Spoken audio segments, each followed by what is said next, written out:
Show. Então, galera, hoje finalmente a gente vai disponibilizar o template, tá? Depois da aula eu vou mandar lá.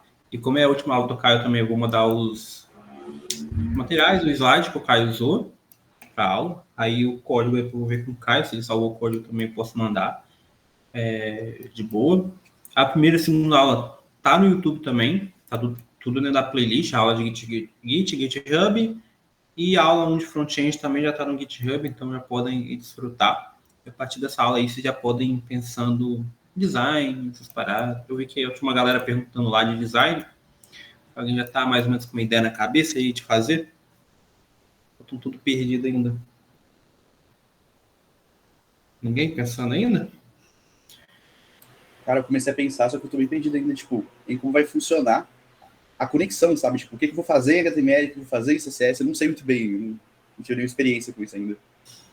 Mas você tem pelo menos pensando no design que vai ser.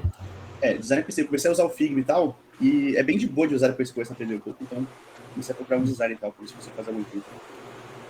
Muito bom usar o Figma. Vocês vão ter que usar depois para ver, né? Tipo, o marketing faz e vocês vão ter que usar de qualquer jeito. Obviamente vocês não vão criar nada do zero, né? Mas vocês vão usar bastante.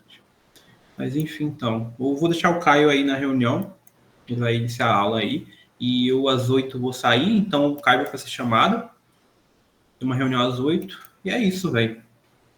Pode começar aí, Caio, quando você quiser. Show, valeu, carinho.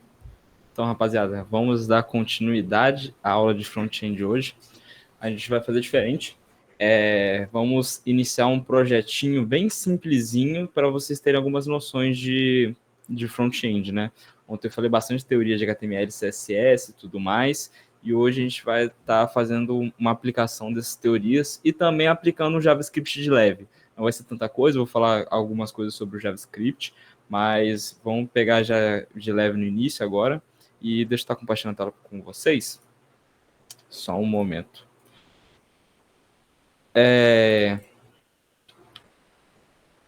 Eu deixei lá para a galera, quem está aí no Discord, né? Eu queria que todo mundo esteja no Discord aqui da Adapt, do PS, né? Eu deixei aqui no canal Materiais 2 imagens aqui, uma logo da Adapt e outra esse camaleãozinho que a gente vai estar usando no nosso projetinho. Então é importante que vocês baixem, caso vocês queiram utilizar outras imagens também vocês podem, se quiser pegar qualquer outro tipo de logo e qualquer outro tipo de imagem, vocês também podem estar usando. A gente vai acelerar um pouquinho essa aula do projeto, para a gente estar falando um pouco mais sobre JavaScript. Deixei o projetinho pronto aqui, então em alguns momentos eu vou estar dando uma olhada, a gente vai estar codando junto, e eu vou estar explicando cada coisa que a gente vai fazer aqui, beleza? Então vamos dar início aqui. A gente vai primeiro criar um index.html, né? Deixa eu aumentar aqui para vocês.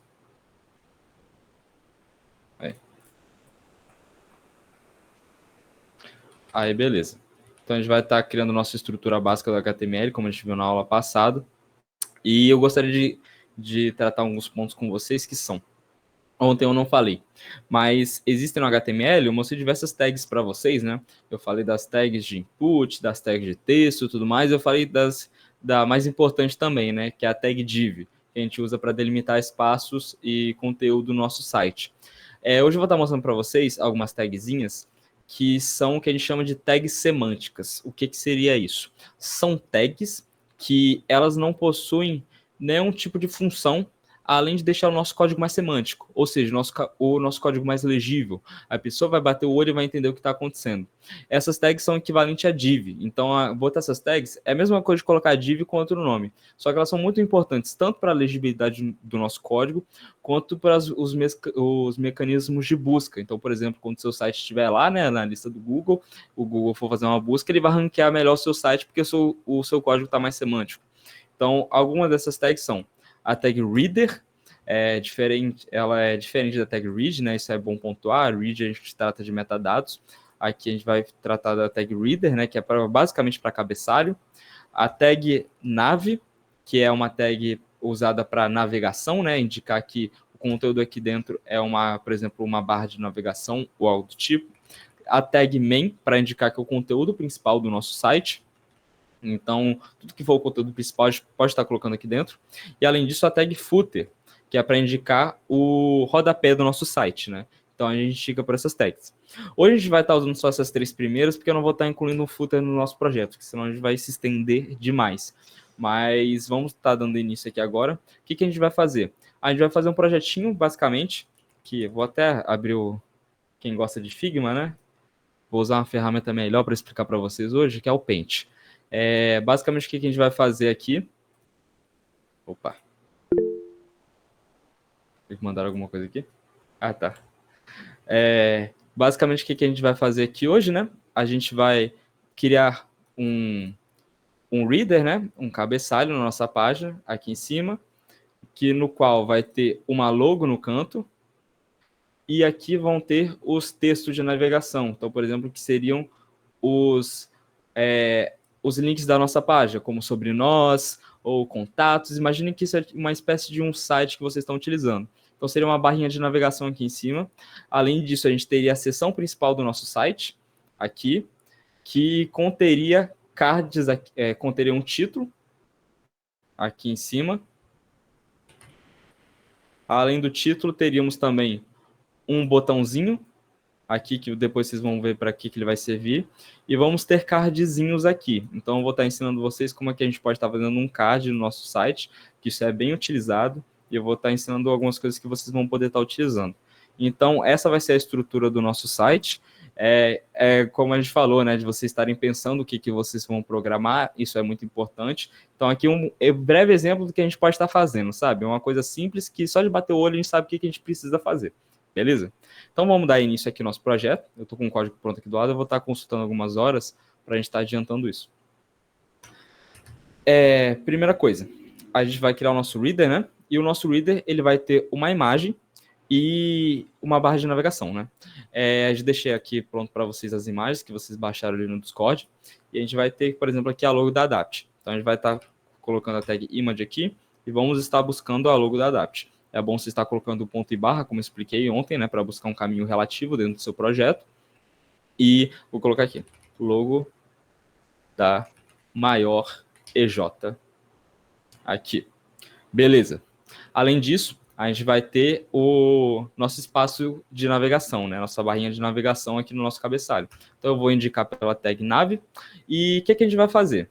Lembra que eu falei que a gente vai ter aqui, por exemplo, uma parte que vai ser sobre nós, aí outra parte que vai ser contatos, por exemplo, outra parte que vai ser qualquer outro tipo de coisa? Observe que esses links formam uma lista. A gente pode dizer que isso forma uma lista de links, certo? Então, a gente pode estar utilizando a tag UL que a gente viu ontem, de lista não ordenada, e inserindo esses links aqui dentro.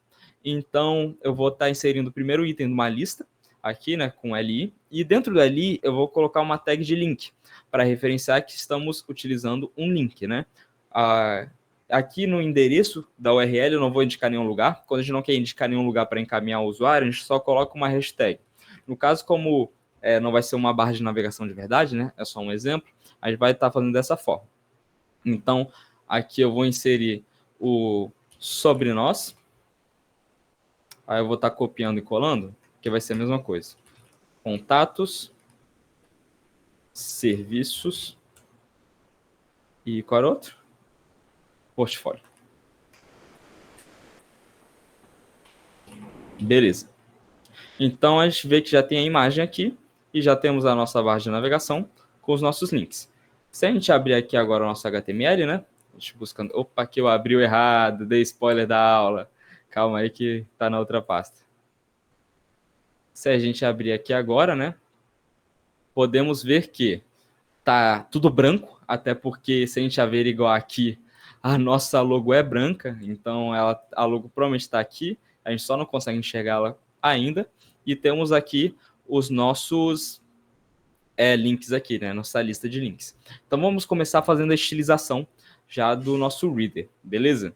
Então eu vou estar puxando aqui, antes de tudo a gente vai estar colocando um identificador único no nosso reader, lembrando, né gente, a tag de reader é só uma div comum. Então, é bom vocês terem isso na cabeça, quando vocês lerem essas tags reader, main, footer e nave, por exemplo. A nave também é só uma div comum. Você poderia substituir isso aqui por div, que seria a mesma coisa. Mas para o nosso código ficar mais semântico, existem essas tags já prontas. Então, a gente vai colocar o ID e a gente vai chamar de cabeçalho.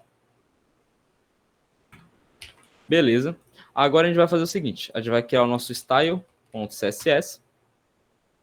E agora, com o nosso style aqui criado, a gente pode vir aqui e referenciar, né? Pelo link .css. Então, aqui o padrão já chama style, né?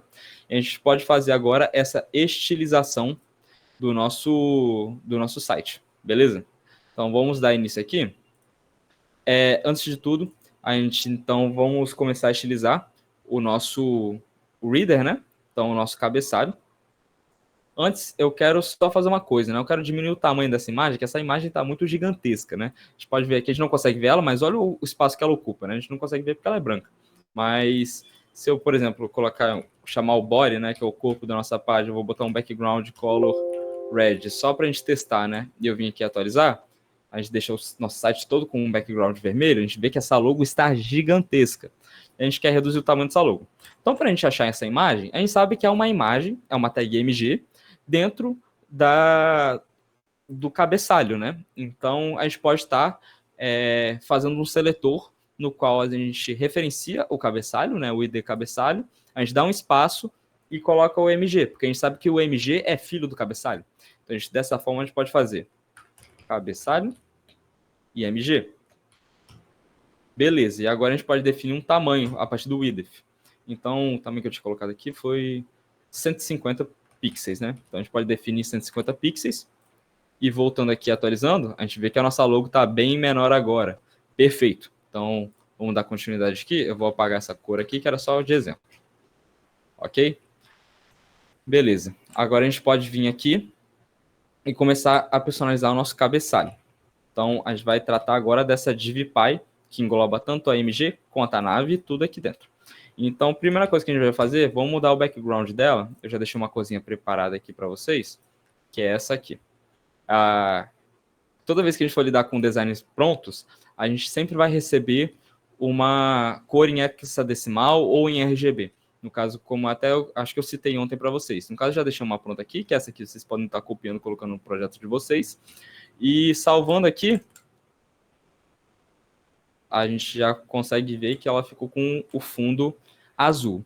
Mas se vocês repararem bem, ela não está ocupando, né, todo o espaço da página. Parece que tem um espaço sobrando aqui no canto, né? Que estranho. Na aula passada, eu falei sobre os elementos do HTML terem estilização padrão, certo? E um elemento que também possui uma estilização padrão que a gente vai ter que tratar é o body. Por quê? O body possui uma margem padrão, né? Que é esse espaçamento, a gente chama de margem.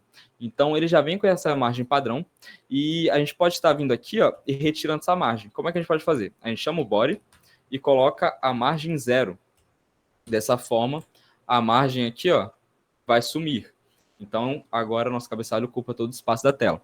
Perfeito? Beleza. Vamos continuar dando prosseguimento. Além disso, ontem a gente falou sobre display, né? A gente falou sobre display block, display flex. A gente vai estar aplicando aqui o display flex no nosso cabeçalho. E agora vocês podem ver que antes que ocupava cada div, né? Ocupava um bloco, agora estão ocupando a mesma linha, né? Com esse comportamento flexível. Agora, a gente vai também tratar de uma nova propriedade, que é o flex wrap. A gente usa essa propriedade quando a gente está tratando de display flex. Não, desculpa, não é essa aqui não, me precipitei, aí é outra parte. A gente vai tratar do justify content, que a gente falou ontem, né, que é uma forma da gente distribuir esses itens na nossa tela. A gente, por exemplo, pode estar centralizando os itens, né, então a gente lida com o eixo principal, e no caso que o eixo principal para o padrão do flex, como eu disse na aula de ontem, é a linha. Então a gente vai estar lidando com a linha aqui. Beleza. Só que a gente não quer desse tipo, né? O que a gente quer? A gente vai usar o valor chamado space between. O que esse space between faz? Ele forma um espaço entre os itens, né? Então vocês podem ver que todos os itens foram para um canto. Se a gente tivesse 3 itens aqui, eu mostrei na aula passada, o terceiro item ficaria aqui no meio. Beleza? Então ele dispõe um espaço igualitário entre os itens. Beleza. Além disso, a gente vai estar fazendo o seguinte. Lembra que eu vou estar colocando aqui agora um espaçamento interno. Então, no HTML, puxando mais uma vez o Paint, quando a gente tem um elemento na nossa tela, eu vou estar representando esse elemento por esse aqui vermelho, a gente tem um elemento, né? A gente pode estar tanto criando espaçamento interno, ou seja, do limite do elemento até o conteúdo interno dele, quanto um espaçamento externo. Então, como é que funciona isso? A gente coloca esse espaçamento externo chamado de margem. A margem eu estou representando aqui em azul, né? Ela seria esse espaçamento do seu elemento com outros itens. Já o espaçamento interno a gente chama de pairing. Então, é o espaçamento interno entre os itens, beleza? Então, a gente vai estar utilizando esse espaçamento interno, que é o pairing, na nossa div cabeçalho, né? A gente vai estar colocando aqui, para que a gente vai colocar esse espaçamento interno? Para que esses elementos não fiquem grudados no canto da nossa tela, né? Porque fica super esquisito. Então, a gente pode estar colocando aqui. Eu vou colocar de 20 pixels. E observe que ele possui um comportamento. Ele vai colocar tanto um espaçamento de 20 pixels aqui, quanto aqui. Beleza? Só que eu não quero que esse espaçamento entre as nossas margens verticais e horizontais fiquem igualitárias. Eu não quero que isso ocorra. Eu quero que ocorra um espaçamento diferente. Eu quero que aqui tenha esse espaçamento de 20 pixels, né,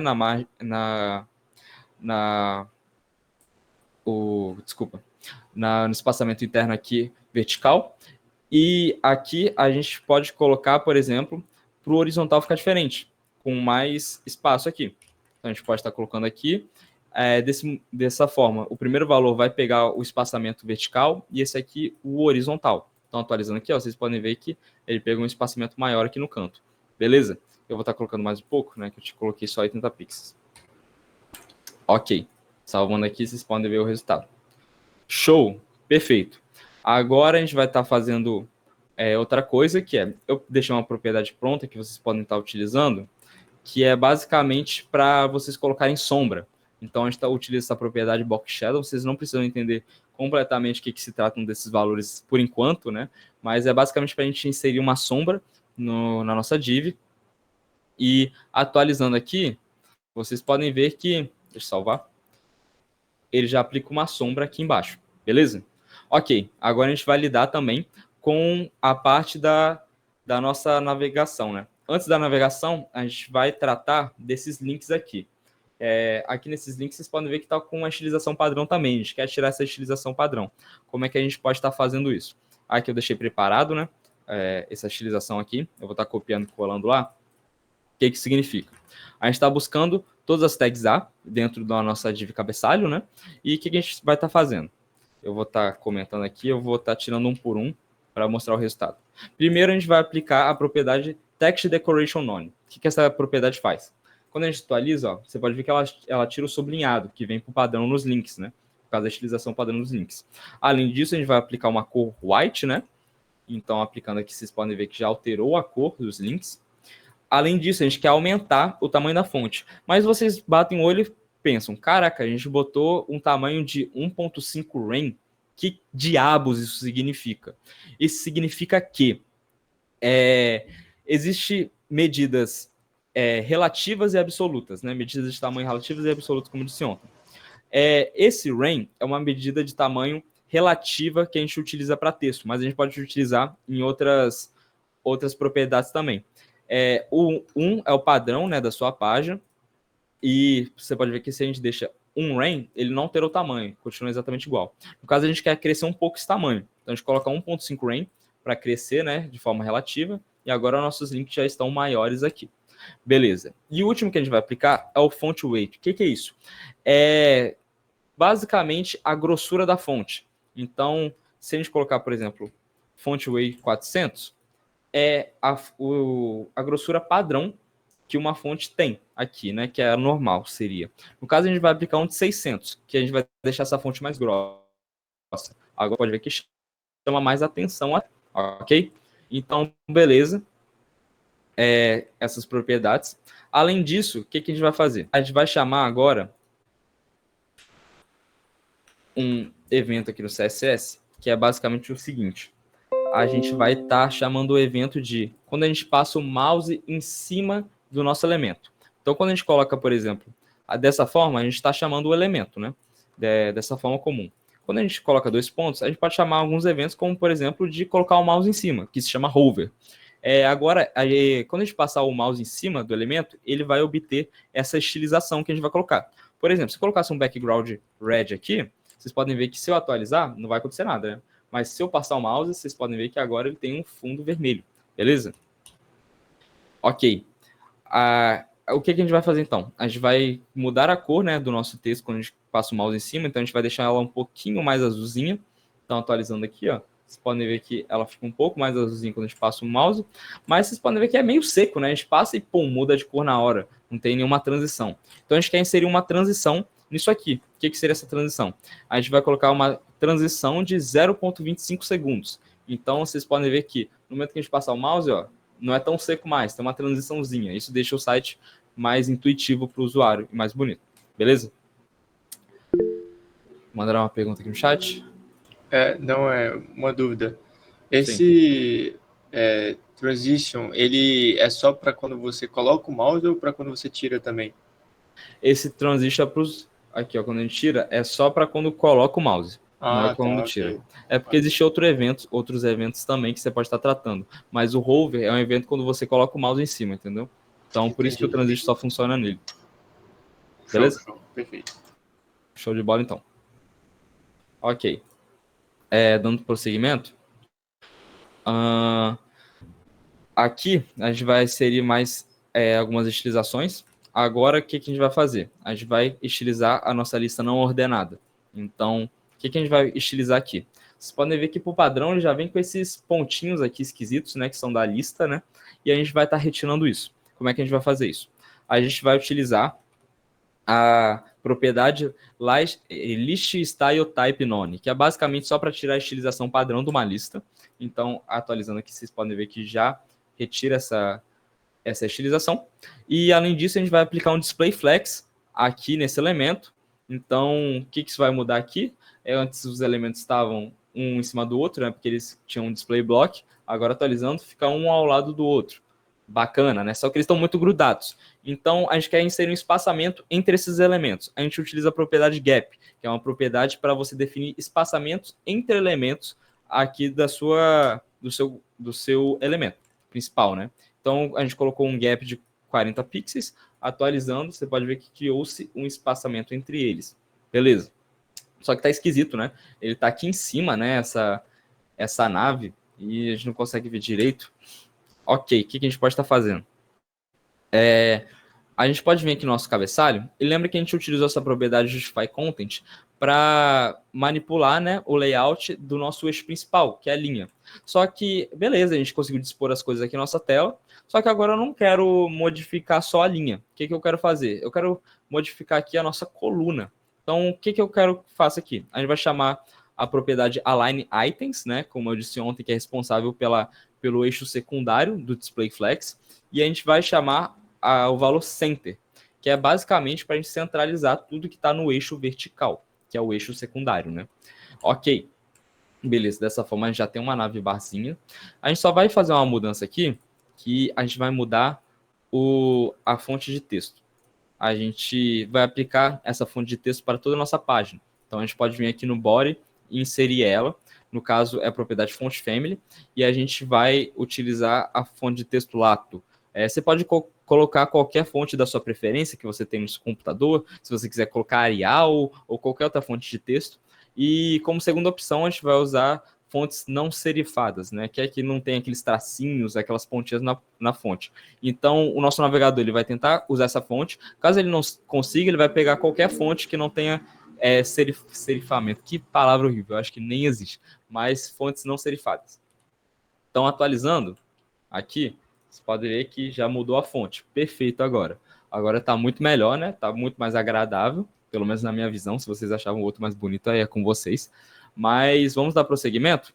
Agora a gente criou o nosso reader, né? Agora a gente vai criar os nossos elementos aqui. Primeiro a gente vai criar um H1, né? Aqui, Primeiro a gente vai criar o nosso elemento main, para a gente exibir o conteúdo principal, né, do nosso site, e a gente vai colocar um H1, que é o título, só para colocar cards, né? Indicar que a gente vai estar colocando cards aqui dentro. Então, se a gente atualizar a página, já apareceu o título aqui. Beleza. Só que eu vou criar outro ID aqui. A gente indicou o cabeçalho. Aqui eu vou chamar ele de principal, para a gente estar fazendo algumas personalizações. Beleza? Além disso, eu vou estar inserindo aqui dentro um botão. Opa. Pode falar, Caio. Se eu tô vendo que tá botando o ID no header e na main, assim, tem necessidade de fazer, porque, uma dúvida sincera mesmo, porque, tipo, só vai ter um header, no caso, só um cabeçalho, ou só uma main, aí, tipo, eu preciso colocar para ficar mais organizado, ou se eu só seguir header e main, tá tranquilo? Então, você pode fazer tanto das duas formas, quanto chamando só o reader ou chamando só o main, né? Só que eu tô só colocando esse de exemplo para vocês terem alguma proximidade já com ID e class, que vocês vão usar bastante. Mas vocês podem fazer dessa forma também. Elementos que, por exemplo, vocês sabem que só vão ter um na sua página, você pode estar chamando ele direto, beleza? Beleza, obrigado. Show. Ok, dando prosseguimento aqui, a gente vai colocar um botão. Então, a gente vai criar um botão para inserir novo card. Além disso, a gente vai também criar uma div aqui dentro, que vai ser a div que vai possuir o ID. Esqueci o nome da div que eu tinha colocado aqui. Container cards. Que vai ser basicamente uma caixa para os nossos cards que a gente vai criar. Ele vai ser um container. Então, a gente chama de container, né? Normalmente essas caixas. E beleza. Então, se a gente vir aqui, né? A gente já vai estar com o nosso botão aqui na tela. E o nosso título. Só que, lembra que eu mostrei aqui no Paint, né? Que eu queria o seguinte comportamento. Eu queria que o conteúdo principal da nossa página, ele ficasse aqui no meio, né? E ele não preenchesse toda a tela. Por que eu queria isso, né? Eu queria isso para ficar mais amigável, né? Para quando o usuário visualizasse. Então, como é que a gente pode estar limitando, né, o tamanho desse conteúdo principal e centralizando ele?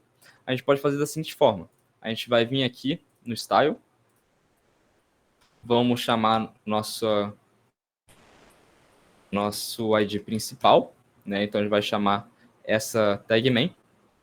E aqui dentro, a gente vai fazer o seguinte, a gente vai colocar um tamanho máximo. Olha aqui, a gente não vai colocar um tamanho, a gente vai colocar um tamanho máximo. Então, quer dizer que ele, no máximo, pode ter esse tamanho. Ele pode ter um tamanho menor, mas, no máximo, é esse tamanho aqui que a gente vai colocar, beleza? Então, a gente vai estar colocando o tamanho máximo de 100 pixels, 1000 pixels, desculpa.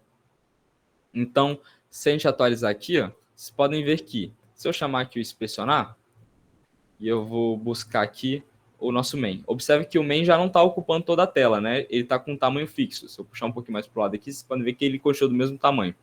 Perfeito. Só que agora a gente quer que esse main fique no centro da nossa tela, né? Então, só para vocês conseguirem visualizar melhor, se a gente chamar um background red, vocês podem ver que ele está aqui no canto e a gente quer centralizar ele. Como é que a gente pode fazer isso? A gente pode chamar uma margem e colocar um valor automático, porque a gente sabe que ele tem um tamanho fixo não, né? A gente tem um tamanho máximo e por meio da margem alto ele vai conseguir dispor esse elemento no centro da nossa tela. É um pouquinho confuso, né? Quando a gente vê isso pela primeira vez, mas isso aqui é bem comum. Atualizando aqui, ó, vocês podem ver que agora o nosso conteúdo principal ficou aqui no centro da nossa tela, beleza? A gente pode estar removendo isso aqui do fundo. Além disso, vou estar removendo agora não para citar outra coisa. Além disso, eu quero colocar um espaçamento interno, que é o padding. Então, eu vou estar inserindo um padding de 10 pixels. E a partir desse momento, aqui vocês podem ver que já possui um espaçamento interno aqui dentro. Show? Agora eu vou estar tirando esse background aqui. E a gente vai estar criando, né, o nosso container. Então, deixa eu buscar aqui. O container não, vamos estar criando nossos cards. Então, aí eu vou copiar aqui e eu vou explicar para vocês. Tá, a gente...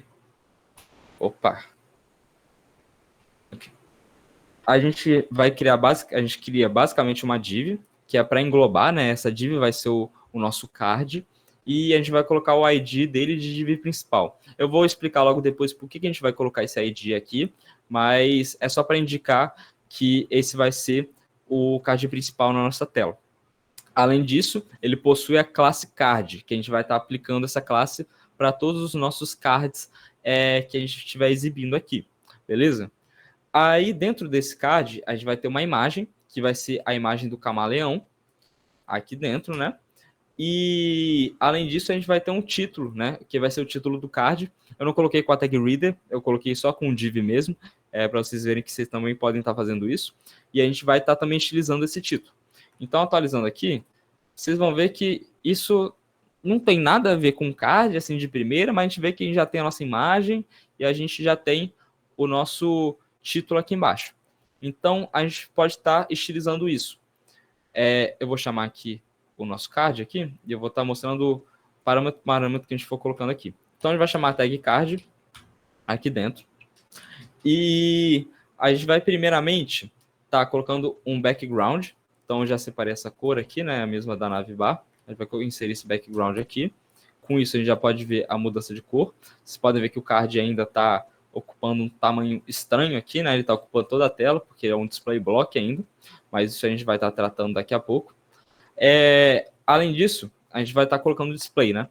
A gente vai colocar um display flex para ele perder esse comportamento. Aí agora, só que aconteceu que ele está ocupando a tela do lado, né? Calma aí que estão me ligando aqui, um momento. Só um momentinho. Ele está ocupando a tela aqui do lado, beleza? Mas a gente quer que esse título fique embaixo, né, da nossa imagem, porque é um card, né? Então, o que a gente pode fazer? A gente pode mudar o eixo principal. O eixo principal, que antes era a linha, agora eu quero que seja coluna. Então, com aquela propriedade que a gente viu ontem, que é o Flex Direction, a gente pode estar botando column aqui. E dessa forma, a gente vê que agora, olha o comportamento que ele tem. Agora, o título vem aqui para baixo. Ótimo. Além disso, o que a gente pode estar fazendo aqui? A gente também pode estar colocando um espaçamento interno entre esses itens, né? A gente pode estar colocando uma distância entre o título e a imagem. Então, eu vou estar colocando um gap de 10 pixels aqui. Então, atualizando, vocês podem ver que já tem um distanciamento, né? Que não havia antes. Beleza? Tá. Agora, a gente vai fazer o seguinte. A gente vai definir um tamanho para esse card, que ele está ocupando a tela inteira. Eu não quero que ele ocupe a tela inteira não, né? O espaço disponível que ele tem, ele está ocupando inteiro. Só que a gente não quer que isso ocorra. Eu vou colocar um tamanho para ele. Veja que não é um tamanho máximo, é um tamanho fixo mesmo. E vai ser de 250 pixels.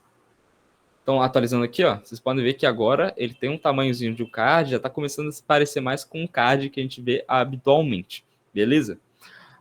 Além disso, a gente vai estar inserindo também a gente insere um tamanho, a gente pode estar inserindo uma borda também. A gente vai usar a propriedade border radius para quê? Para a gente conseguir colocar um arredondamento de borda. Então, essa propriedade a gente usa para estar colocando um arredondamento de borda. Eu vou estar utilizando uma medida relativa, né? Que é 1.4 rem.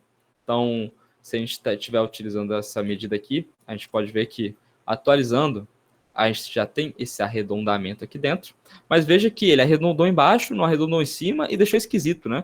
Porque parece que as coisas não estão se encaixando aqui, né? Observem que realmente a div aqui atrás, né, que a div fica atrás, ela realmente está sendo arredondada, só que a imagem e o título não. Então, o que a gente pode estar fazendo aqui? A gente pode estar colocando um espaçamento interno para que a div seja maior que esse conteúdo, para ter um espaçamento, né, entre o limite da div e esse conteúdo. Então, a gente vai estar usando um padding de 25 pixels, e salvando aqui, vocês podem ver que agora com esse padding já existe um espaçamento, beleza? Então, com isso, agora a gente pode ver que está ficando cada vez mais parecido com o card. E, além disso, a gente vai aplicar também uma sombra, né? Como a gente aplicou no outro. Eu vou estar copiando essa sombra aqui e inserindo. E a gente já consegue ver uma sombra aqui também, beleza?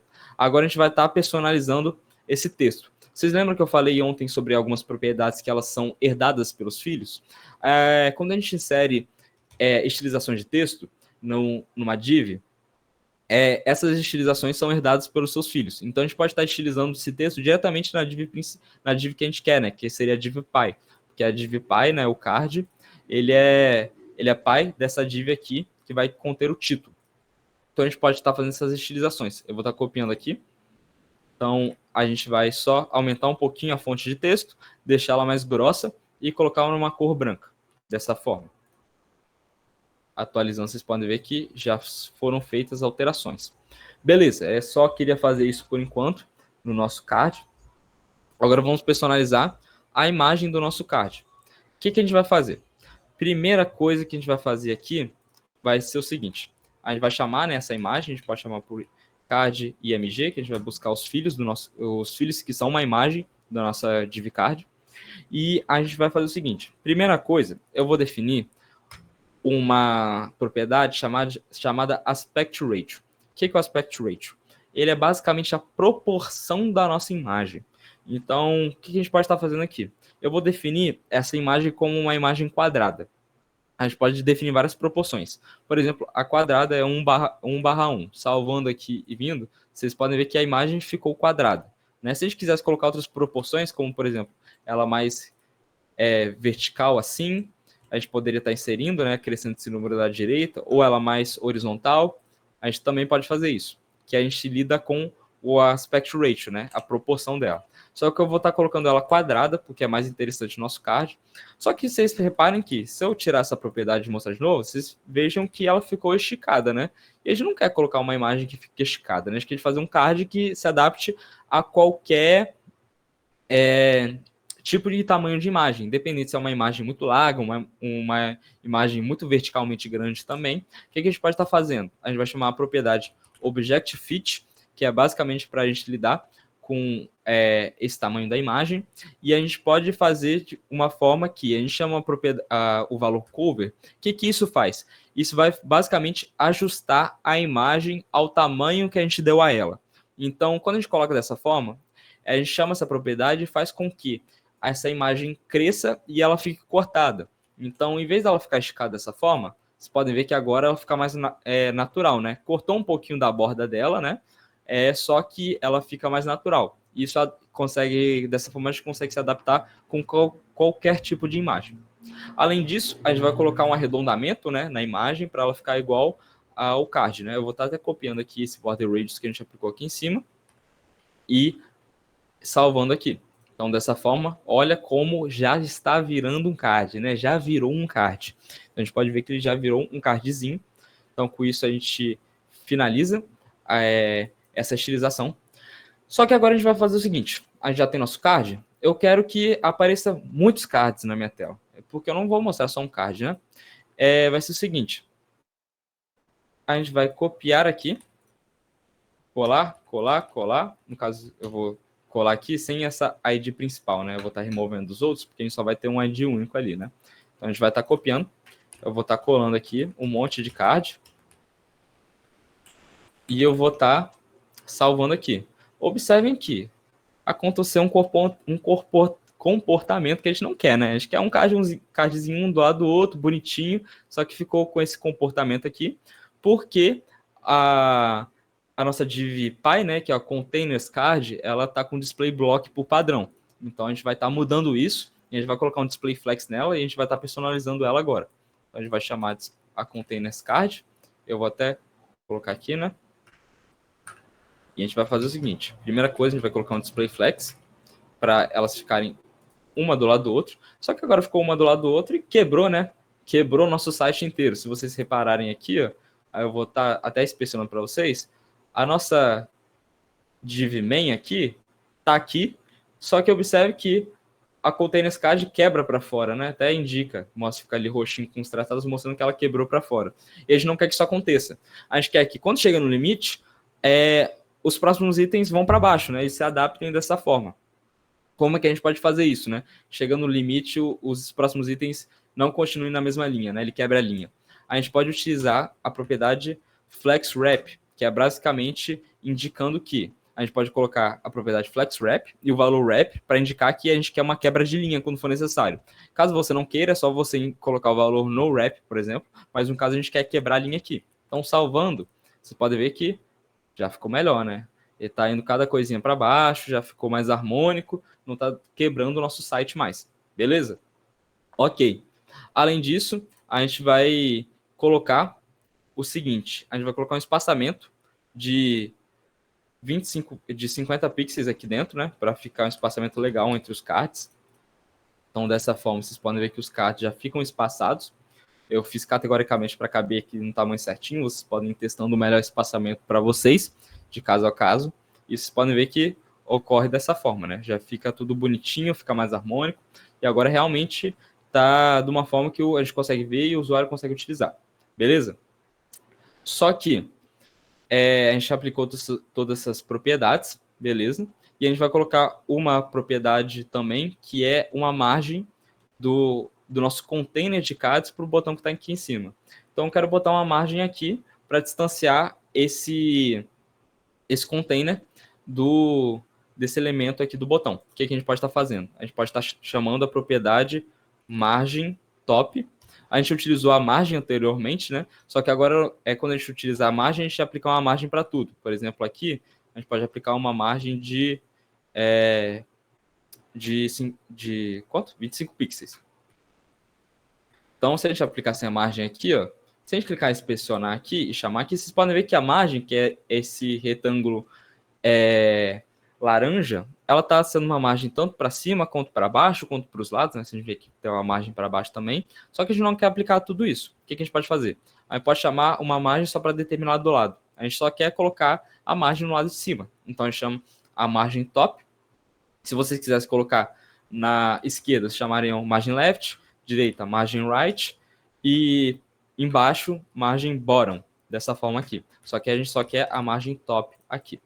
Salvando, vocês podem ver que agora só tem realmente um espaçamento entre o botão e o nosso container de cards, beleza? Agora aqui já está com esse espaçamento bacana. Então agora está muito mais bonito, está muito mais legal de se ver.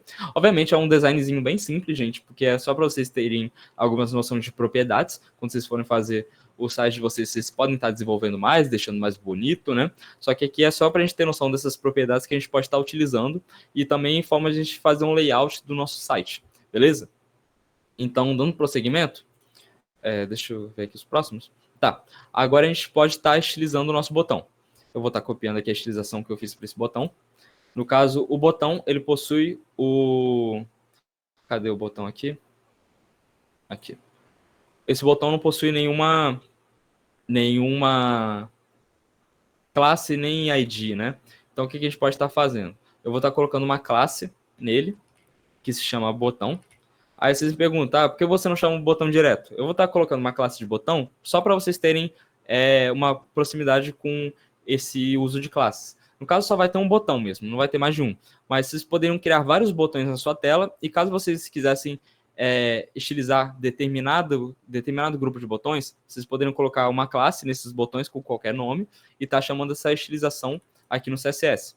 Então, no caso aqui, eu vou estar colocando aqui essa estilização. A gente chama uma classe botão, né? Então, o que cada estilização faz, né? A gente já falou dessas 4 aqui de cima, né? Então, basicamente, o que a gente vai estar fazendo aqui? A gente vai estar... Deixa eu comentar essas aqui de baixo, a gente mostrando passo a passo. A gente vai estar colocando um fundo azul no nosso botão, dessa forma. Beleza, agora você pode ver que a gente tem um fundo azul, só que isso não basta só pra gente, né? A gente quer colocar uma borda arredondada, bonitinha, aqui, de 1.2 rem. Beleza, a gente botou uma borda arredondada. E a gente também pode ver que está com um texto muito grudado no limite do botão, fica um negócio muito esquisito, muito fino. A gente quer colocar um espaçamento interno entre o conteúdo do botão, que é seu texto, e o limite dele. Então a gente vai colocar um padding. E observem que eu falei sobre o padding do nosso reader, né? A gente está colocando um padding de 10 pixels aqui no padding vertical e colocando padding de 20 pixels no padding horizontal. Então, o espaçamento dos lados será o dobro do de cima. Então, salvando aqui, ó, vocês podem ver que aqui tem um espaçamento e aqui tem o dobro desse espaçamento, né? Às vezes não fica tão perceptível, mas se vocês olharem com cuidado, isso aqui é o dobro do espaçamento de cima, beleza?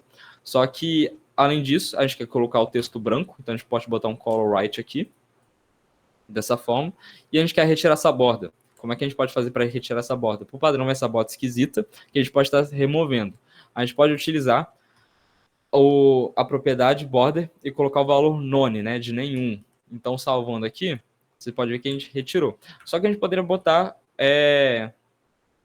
outra borda também. A gente poderia botar, por exemplo, 2 pixels solid red aqui, que a gente inseriria uma borda com a grossura de 2 pixels, que seria uma borda sólida, né?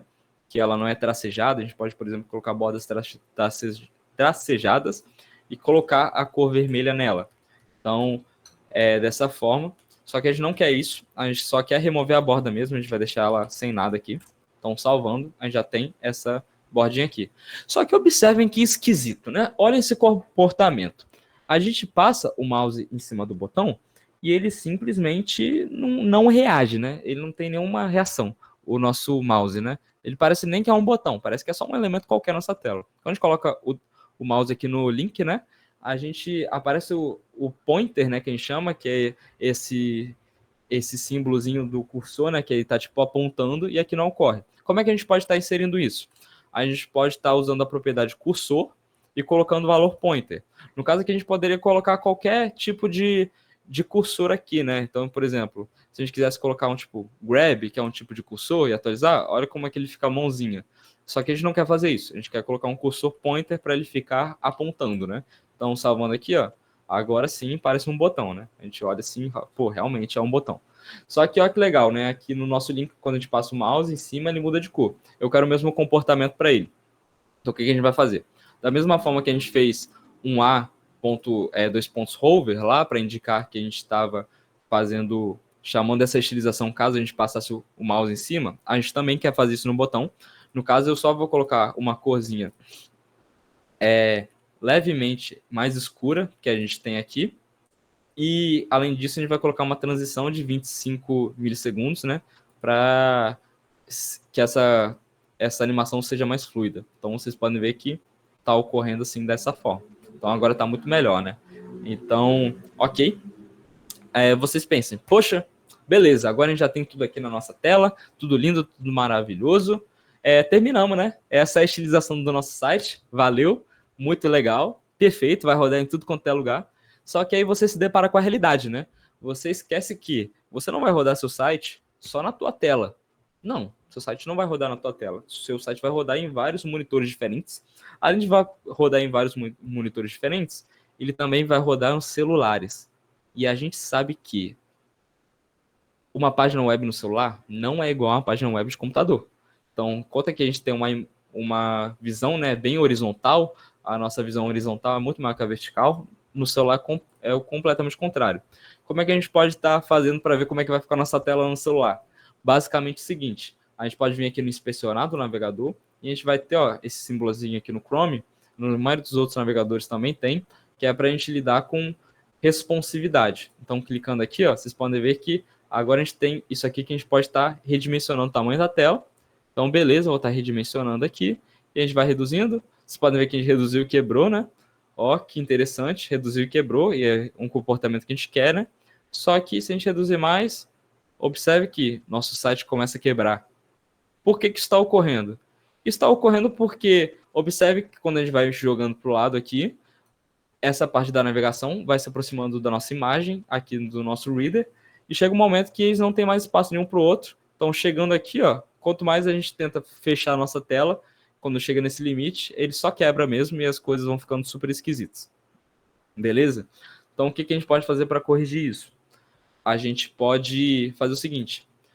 A gente vai lidar com responsividade agora. Como é que a gente lida com responsividade? A gente pode definir comportamentos e estilizações para determinados tamanhos de tela. Então, como é que a gente vai fazer isso? A gente vai fazer da seguinte forma. A gente vai chamar, aqui embaixo, a seguinte notação. Mídia, que é para indicar que é responsividade, e a gente vai indicar um tamanho de tela. No caso, eu quero indicar um tamanho máximo de tela. Então, eu quero que até nesse tamanho de tela, a gente possua tal comportamento. Quando passar desse tamanho, vai ser outro comportamento, né? Essas estilizações que a gente vai colocar aqui dentro não vão se aplicar, no caso que a gente vai colocar aqui dentro, né? Então, que tamanho é esse? Eu quero que, quando minha tela for menor que 768 pixels, ela tenha um comportamento diferente. Como é que a gente vai fazer isso? Eu vou colocar aqui, max. é 678, é uns 678 mesmo? Era. Aí, beleza. Então, agora todas as utilizações que a gente colocar aqui dentro, a gente vai ser aplicado quando a gente chegar um tamanho de tela menor que esse aqui. Então, como é que a gente pode estar testando isso? Por exemplo, a gente vai chamar qualquer tipo de seletor e a gente vai aplicar as utilizações como a gente já faz aqui em cima. Eu vou estar mostrando um exemplo para vocês que está funcionando isso aqui, que eu vou chamar o body e 768, eu coloquei um contrário. É isso mesmo, obrigado, eu coloquei errado. Quem que falou aqui no chat aqui? Obrigadão, Albert. Eu confundi aqui. 768. Beleza. Então, agora aqui. Então, quando chegar um tamanho de tela menor que esse aqui, a gente pode estar aplicando um background color para o nosso site inteiro, né? Que a gente vai aplicar uma tela vermelha aqui atrás. Então, atualizando, eu vou deixar um pouquinho maior aqui. Observe aqui, a gente vai mexendo aqui, ó. A partir do momento que a gente chega aqui nesse valor que a gente colocou, né? Máximo 768. Quando chegou no 768, ele já aplicou essa estilização. Então, o que a gente pode estar fazendo, por exemplo, para o nosso site não quebrar? A gente pode estar mexendo nesse cabeçalho, né? A gente diagnosticou aqui. Quando a gente vai diminuindo aqui, é o cabeçalho que está quebrando. Então, em vez da gente colocar as coisas uma do lado do outro, por que a gente não coloca uma coisa sobre a outra? A gente está usando Display Flex, né? A gente está utilizando Display Flex tanto no nosso L aqui, a gente está utilizando Display Flex, quanto no nosso Reader. Então, a gente pode estar aplicando uma inversão do nosso eixo principal. Então, o que a gente pode fazer? A gente pode chamar aqui, por exemplo, deixa eu puxar aqui do jeito que eu tinha feito, o cabeçalho e o cabeçalho L. Então, a gente pode chamar o cabeçalho. E a gente vai fazer o quê? A gente quer mudar a orientação principal, né? Que a orientação principal é linha. Agora, a gente quer que a orientação principal seja coluna. Então, a gente pode aplicar um Flex Direction Column, que agora a gente indica que a direção principal é a coluna. Salvando, vocês podem ver que agora, ficou muito melhor, né? Agora a logo está em cima, a barra de navegação está embaixo, só que se a gente diminuir ainda, vai estar quebrando aqui, infelizmente. Porque chegou no limite aqui da nossa lista e a nossa lista não quebra, né? A nossa lista simplesmente quebra o site porque as coisas não vão um para debaixo do outro. Então, o que a gente pode estar fazendo? A gente pode estar deixando isso aqui, essa lista, uma embaixo da outra. Os itens dessa lista, né? Então, o que a gente pode fazer aqui? A gente pode chamar o cabeçalho e vamos chamar a nossa lista, né? Nossa UL, a lista não ordenada, e aplicar a mesma estilização. Então, a gente vai ter esses dois aqui, salvando. Vocês podem ver que, realmente ficou muito melhor. A gente só precisa fazer responsividade aqui, até esse 320 pixels. Depois disso, vocês não precisam estar se preocupando, tá? Mas vocês podem ver que agora a responsividade está bem melhor, está ocorrendo tudo muito bem. E está tendo essa diferença, né? Quando a gente chega nesse tamanho de tela que a gente colocou, ele vai lá e quebra dessa forma e fica muito melhor a visualização. Só que eu vou tirar esse body aqui. Vocês observem que a gente está aplicando a mesma estilização para dois seletores diferentes.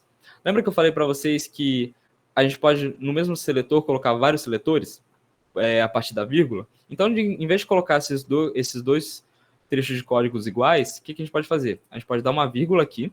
Então, a partir do momento que a gente coloca uma vírgula, a gente indica que a gente está colocando outro seletor, e a gente pode inserir esse seletor aqui, de baixo. Então, dessa forma, a gente vai estar basicamente aplicando essa estilização para esses dois seletores diferentes. Salvando aqui, vocês podem ver que está realmente tendo esse comportamento, está tudo certinho. Beleza? Outro comportamento que eu quero ajeitar também é esse card container. Você está vendo que as coisas ficam muito sobrando para o lado, né? Eu quero estar centralizando esses elementos quando isso ocorre, para que não fique tão esquisito assim. O que a gente pode estar fazendo? A gente pode estar vindo aqui no nosso card container e aplicando um justify content. Então, o que a gente pode fazer? Pode, por exemplo, centralizar. Então, as coisas vão para o meio. Então, a partir do momento que as coisas quebram, né, elas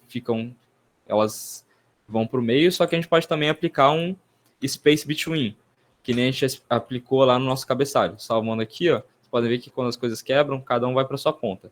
Então, vocês podem estar fazendo coisas desse tipo. No caso, eu vou estar colocando o do centro mesmo, porque não fica nada sobrando para o lado e fica mais bonito. Então a gente pode ver que a gente criou um site responsivo, né? Esse site nosso se adapta a qualquer tipo de tela. Então, mesmo que você esteja no celular, né? Esse de mobile aqui é assim, bem comum no celular, a gente vai estar conseguindo tá se adaptando a esses tipos de tela. Beleza. Então, agora a gente deu um pouco de aplicação, né, de HTML e CSS, que a gente viu na aula passada. Agora a gente vai estar falando um pouco de JavaScript, ok? Então, a gente vai iniciar aqui o módulo de JavaScript e a gente vai ver algumas coisinhas. Vou estar apresentando aqui a tela para vocês. Então, bom relembrar, né? A gente viu na aula passada que o front-end é formado por HTML, CSS e JavaScript. O HTML é a nossa linguagem de marcação, o CSS é a linguagem de folha de estilização em cascata, e o JavaScript é a nossa linguagem de programação mesmo que a gente usa na web. Então, a gente vai estar lidando agora com JavaScript, e a gente vai ver algumas das características do JavaScript aqui. Primeiramente, o JavaScript, né, como eu disse, é uma linguagem de programação. Ela é uma linguagem interpretada, ela não é uma linguagem compilada pelo que vocês viram, por exemplo, na faculdade, né? Quando a gente lidou com linguagens tipo C, C++, que são linguagens compiladas, o JavaScript é uma linguagem interpretada, que é interpretada pelo seu navegador em tempo real. Ou seja, você abriu uma página, no momento que essa página carregou, seu navegador vai estar lendo aquele JavaScript, vai estar interpretando ele, né? E executando ele em tempo real. Beleza? Além disso, pelo JavaScript, a gente consegue manipular elementos HTML e também estilo CSS. Então, a gente pode estar lidando com esse tipo de coisa. E o JavaScript é bom deixar claro que ele é uma linguagem amigável. O que isso significa? Significa que ele vai tentar rodar seu código o máximo possível. Então, ele não é uma linguagem que implica muito com erros, né? O JavaScript, inclusive, é uma linguagem que você consegue fazer muitas coisas, né? Você consegue fazer muitas coisas de forma diferente. Só que é bom ter cuidado com isso, porque o JavaScript, por ser uma linguagem que ele tenta executar seu código, né, de qualquer jeito, ele tenta, mesmo que você escreva alguma coisinha errada, ele tenta continuar seu código, ele tenta executar a próxima linha. É bom salientar que, a partir do momento que acontecer um erro no teu código e as coisas não vão estar fluindo bem, talvez isso não seja exibido para você e você tem que começar a caçar isso no seu código. Então, isso é muito importante, uma característica do JavaScript. Então, o JavaScript também é uma linguagem muito perigosa nesse sentido, sabe? Então, porque ele está rodando as coisas no seu navegador e ele quer que a sua página seja carregada, independentemente se uma função deu errado, ele vai tentar chamar outra. Então, é bom vocês terem um cuidado com o JavaScript quando você estiver lidando com ele. Além disso, o JavaScript não possui tipos bem definidos. Você pode, como por exemplo o Python, que vocês viram no primeiro período, né, que você pode estar colocando qualquer tipo de informação no Python, nem que seja uma string, um número, um array, no JavaScript é da mesma forma.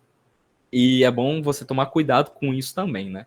Porque se você está colocando qualquer tipo de informação na sua variável, é bom que você tenha um cuidado no seu código para você não estar confundindo as coisas e, de repente, né, quebrando seu código e você não conseguir ver de onde é direito que está ocorrendo isso.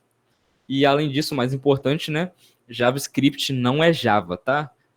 Por mais que eles tenham o mesmo nome, né, um se chama Java e outro JavaScript, o JavaScript vem de ECMAScript, que foi no início, né, o JavaScript chamava ECMAScript, e eles colocaram o nome Java, né, porque na época estava na moda, e foi literalmente isso. Para popularizar a linguagem, eles colocaram Java no nome, e o Java normal era bem popular, eles colocaram JavaScript para que essa linguagem se popularizasse, e incrivelmente deu muito certo. Isso deu muito certo, mas é bom se atentar que JavaScript não tem nada a ver com Java, tá? Nada a ver mesmo. Beleza. Agora vamos falar um pouquinho do JavaScript. Como, por exemplo, a gente pode fazer declaração de variáveis e de constantes. Aqui a gente tem um exemplo, né? Nesses primeiros dois exemplos, a gente está criando variáveis. A primeira notação que a gente usa, que a gente pode estar utilizando, é a notação var. Então, a gente chama a notação var e cria a nossa variável. Por exemplo, aqui, essa variável que se chama nome, e ela possui um valor que se chama uma string, possui um valor que é uma string escrito Jonathan, né? Observe que, quando a gente cria uma variável pela notação var, a gente cria uma variável global. Então, é bom ter muito cuidado com isso, porque quando vocês estão fazendo o código de vocês vão criar uma variável dentro de uma função e vocês criam com var. Essa função vai estar pode ser manipulada por qualquer trecho do seu código, do seu navegador. Então é muito importante vocês terem cuidado com o var. Eu recomendo vocês não utilizarem, tá? De forma alguma. Então, caso vocês queiram criar uma variável que seja delimitada por escopo, o que seria ser delimitada por escopo?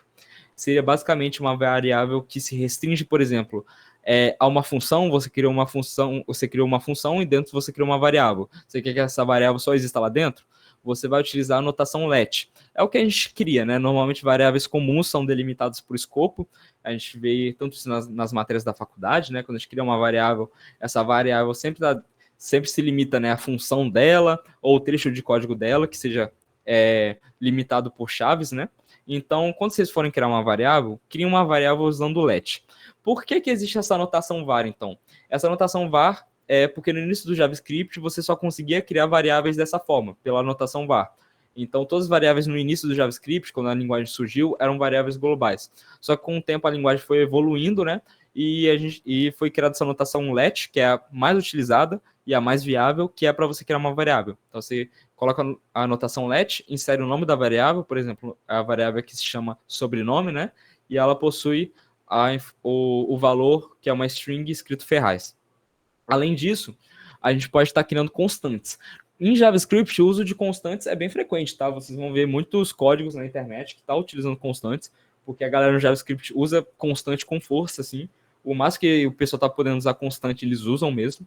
E a gente pode utilizar uma constante a partir da notação const. E, por exemplo, a gente está criando aqui uma constante que é o número de pi, né? Então, a gente chamou ela de pi e definiu 3.14, né? Para indicar que é o número de pi. Beleza.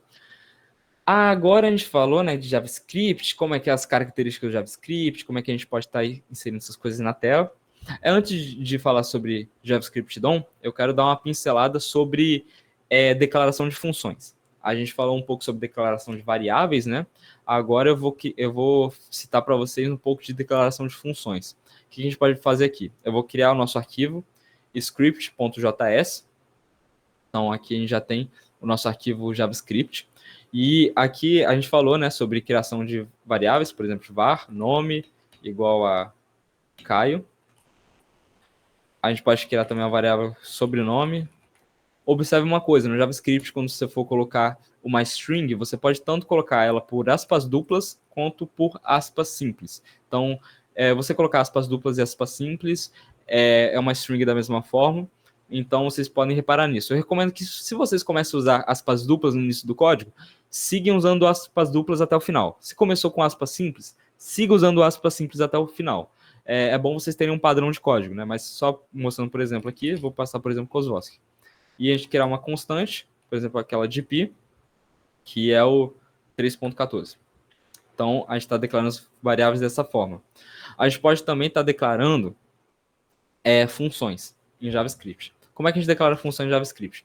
Existem várias formas de você declarar uma função em JavaScript. A seguinte forma que a gente faz, né, que é a mais comum para quem está começando, né? A gente cria uma function. Então, por exemplo, a gente vai criar uma function chamada imprimir, que a gente vai imprimir alguma coisa na tela. A gente passa aqui as aspas, né, para indicar os parâmetros e abre chaves, né? Você pensa, poxa, isso aqui, a maioria das linguagens é dessa forma, né, bem habitual. Eu vou estar usando aqui a função console.log para a gente estar imprimindo alguma coisa na nossa tela, tá? Então, a gente usa a função .log, console.log para estar imprimindo alguma coisa na nossa tela, no nosso terminal. Nossa tela não, né? Desculpa. No nosso terminal. Então, a gente pode estar vindo aqui e eu vou passar um parâmetro chamado valor, que a gente vai passar esse valor para o nosso console.log. Aí, beleza, a gente declarou uma função aqui dentro, né?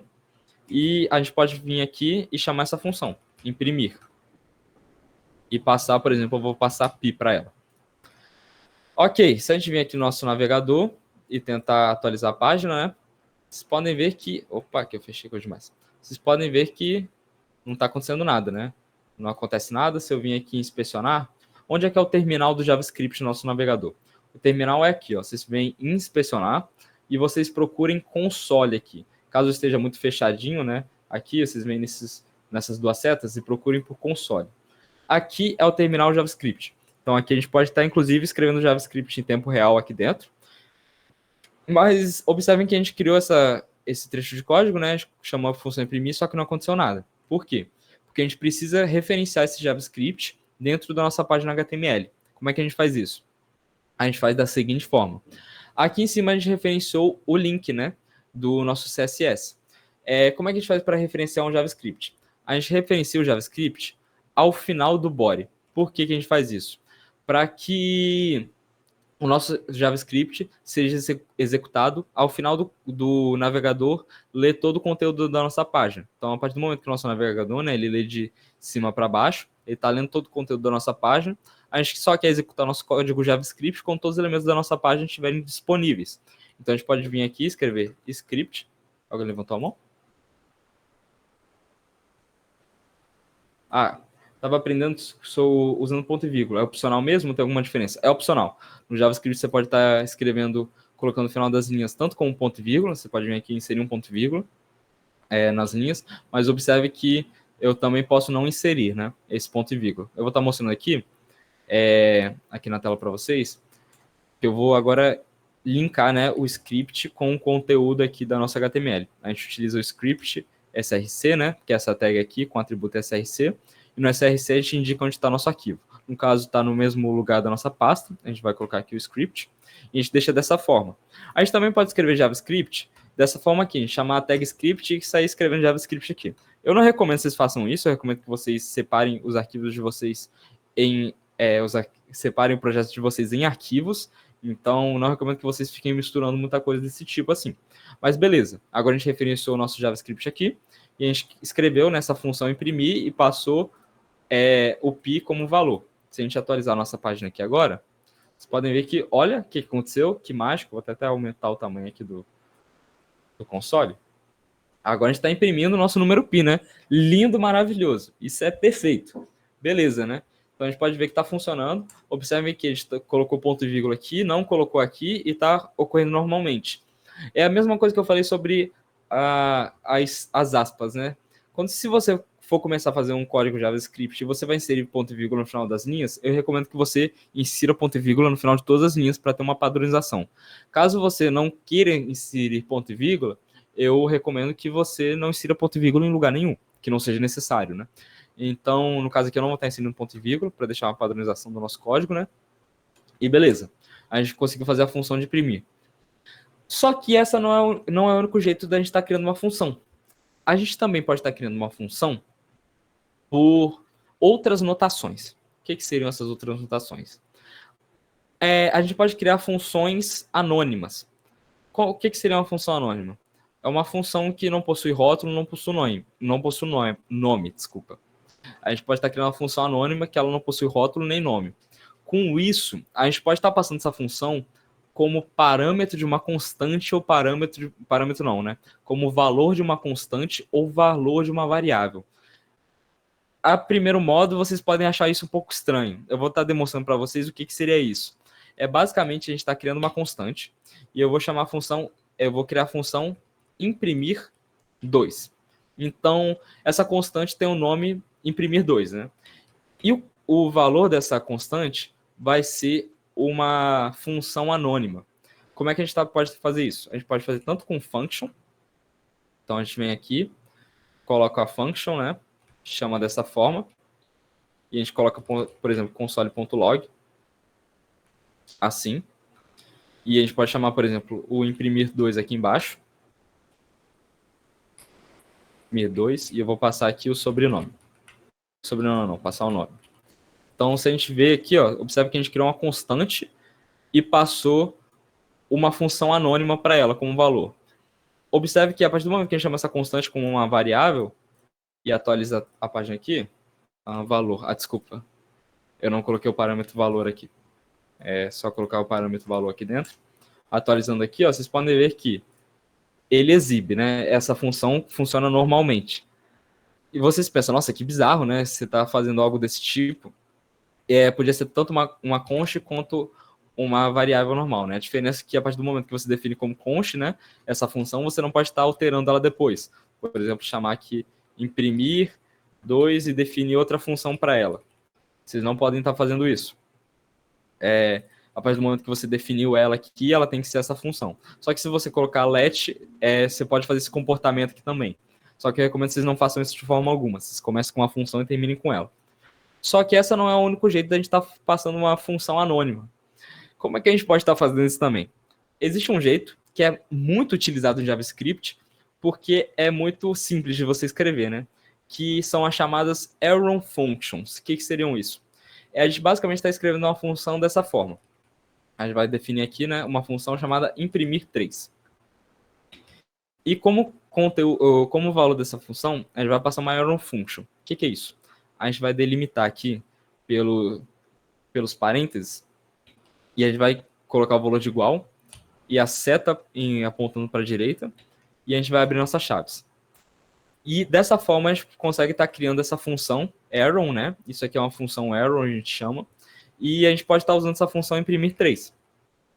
Imprimir 3, eu esqueci de colocar o parâmetro, eu vou chamar daqui a pouco. A gente pode passar o sobrenome aqui, por exemplo. A gente colocar aqui o valor, né, que é o parâmetro. A gente coloca os nossos parâmetros aqui dentro desses parênteses. Voltando aqui, né, e atualizando essa página, observe que agora a gente está exibindo também o nosso sobrenome. Só que as arrow functions não podem ser escritas de outras formas. Como assim? Eu vou criar uma função bem simples chamada como é que é? Itera 1, que ela vai só iterar um número. Acho que deu até escrito errado aqui, mas enfim. Como é que a gente vai fazer? A gente vai passar um valor, né? E a gente vai escrever um function aqui. E a gente vai, como é uma função que vai ter um retorno, a gente vai passar o valor mais 1. A gente só vai adicionar, eu posso chamar até de adiciona 1, né? Para ficar mais fácil o entendimento. Adiciona 1. Adicionar 1.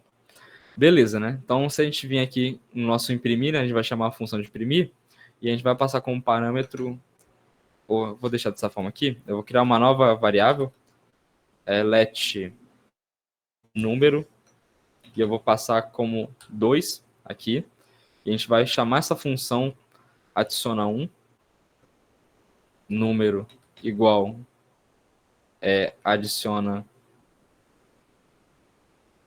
um número, e a gente vai estar chamando esse número aqui na nossa impressão. Eu vou estar apagando os outros aqui.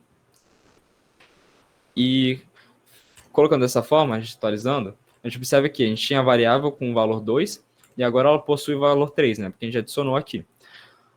Olha que interessante. Como a gente está lidando com uma arrow function, a gente pode escrever a mesma coisa de outras formas. Existem formas de escrever essa mesma função, só que com algumas coisas implícitas. O que seria isso?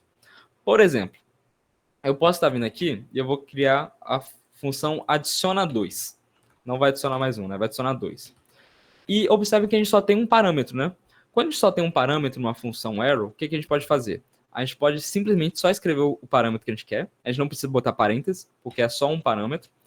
Botar arrow aqui, né? Chamar a função e colocar um return valor mais 1, mais 2, né? Agora, chamando a função adicionar 2, aqui embaixo, vocês podem ver que o que vai ser imprimido, né? A gente tem o número 2 aqui, atualizando, vai imprimir o número 4. Observe que isso já está funcionando.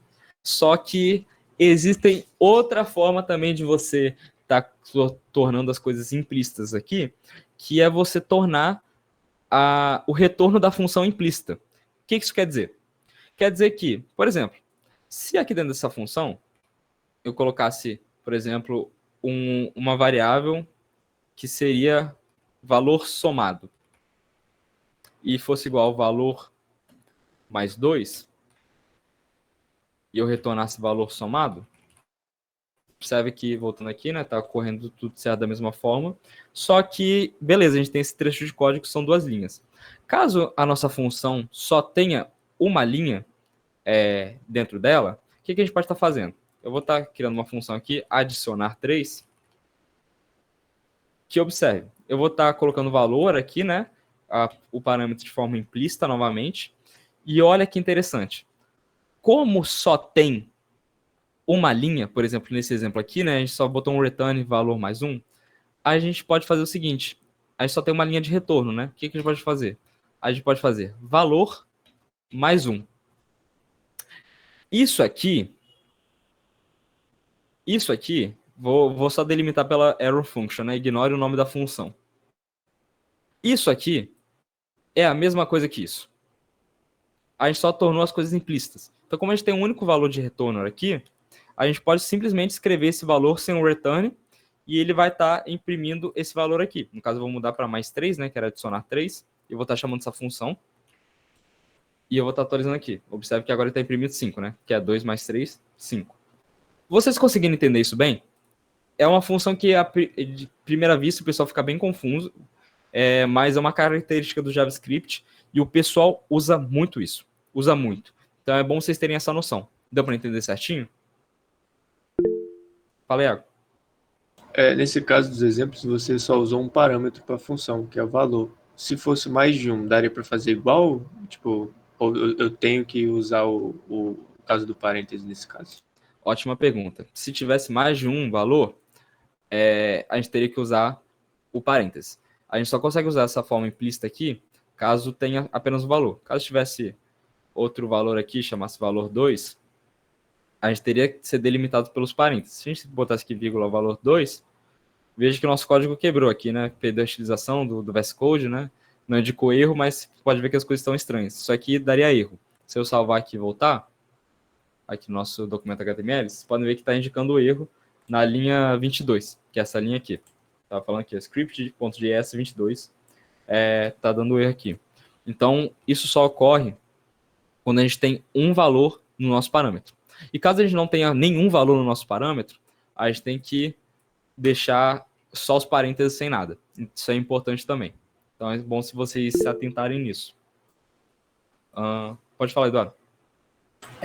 Eu fiquei meio confuso só com a diferença entre as duas, mas assim, a única diferença então entre essa função usando separado assim e a normal é a parte de deixar ela desse jeito escondido, ou tem mais alguma outra diferença? No caso, entre essas duas aqui... A arrow function e a normal, no caso. E a função normal, Isso. Existem mais diferenças. Não é só a forma que a gente escreve. Por exemplo, quando a gente está lidando com orientação a objetos, a gente está lidando com classes, existe uma diferença com o operador this, que seria this ponto alguma coisa. Ele altera dependendo se você estiver usando uma arrow function ou uma função normal. Só que vocês não precisam se preocupar com isso agora, porque é algo que vocês não vão estar vendo aqui durante o desafio técnico, né? A não ser que vocês façam algo muito além, mas caso vocês estejam usando o operador this, é bom vocês terem cuidado ao usar uma arrow function ou uma função normal, porque eles vão estar referenciando coisas diferentes. Eu não vou me aprofundar muito nisso agora, porque senão vai comer muito tempo da nossa aula, porque é uma explicação um pouco mais complexa relacionada a POO. Mas tem essa diferença. Quando a gente está fazendo essas funções que não tem operador this, é basicamente a mesma coisa, beleza? Certinho, beleza. Show, então.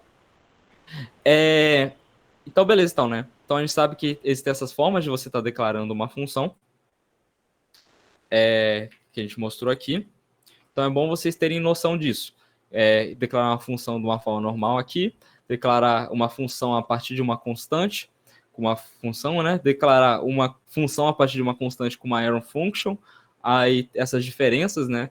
Entre essas questões implícitas, que você pode estar referenciando com parâmetros, ou até o retorno deles. Então, eu vou estar criando uma funçãozinha, né? Então, a gente vai só refazer essa função de imprimir com uma arrow function, por exemplo. Então, a gente pode vir, por exemplo, aqui, imprimir. Eu vou estar apagando a função lá em cima. Então, só para reiterar, né? A gente pode poder escrever essa mesma função aqui de cima dessa forma.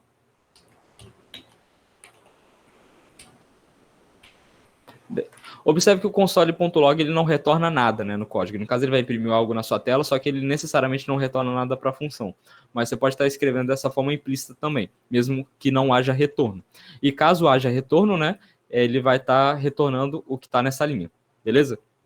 Então, você pode estar escrevendo tanto dessa forma quanto dessa. Isso é importante porque durante o desafio técnico, vocês vão pesquisar várias coisas na internet, né? Porque a gente não tem como mostrar tudo nessas aulas para vocês. Então, vocês já terem esse primeiro contato, entender como funciona o JavaScript, entender essas questões, vai ser bom para vocês se guiarem e vocês já terem uma noção, beleza? Então, só mostrando aqui, vou estar apagando aqui, né? E colocando essa função de imprimir, eu vou colocar para ela imprimir o nome. Então, veja que ela imprime normalmente. Então, era isso que eu queria tratar sobre declarações de variáveis e declarações de funções, que é importante. Agora, a gente vai falar sobre o DOM. O que é o DOM? Além de ser um nome muito imponente. O DOM é basicamente Document Object Model, que é basicamente o quê? É basicamente um objeto que a gente tem no JavaScript, quando a gente está lidando com o navegador, né? Obviamente, o JavaScript é uma linguagem que não roda só no navegador. Ela surgiu com uma linguagem que roda primariamente no navegador, né, na sua página web, só que a gente executa o JavaScript em outros ambientes também, né? A gente pode executar JavaScript em servidor também, só que no caso aqui a gente vai se restringir ao JavaScript rodando no seu navegador.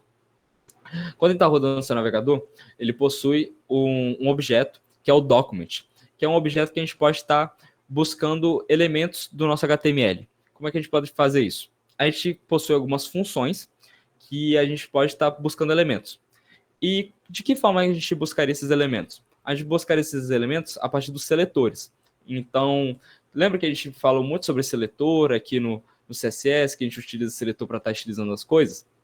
A gente também pode estar utilizando esses seletores para a gente estar buscando elementos HTML no nosso JavaScript. Então, o que a gente vai fazer agora no nosso projeto? A gente vai estar criando o botão que ele vai inserir um novo card. E como é que ele vai fazer isso? Lembra que eu declarei um card aqui com o ID card principal? A gente vai basicamente procurar esse elemento, que é o ID com o card principal, e a gente vai clonar ele e a gente vai inserir um novo aqui a partir dele. E a gente vai fazer isso, só que a gente vai não fazer um clone perfeito dele. O que a gente vai fazer? A gente vai remover esse ID antes, para que a gente crie um novo card igual esses cards que a gente está vendo aqui embaixo.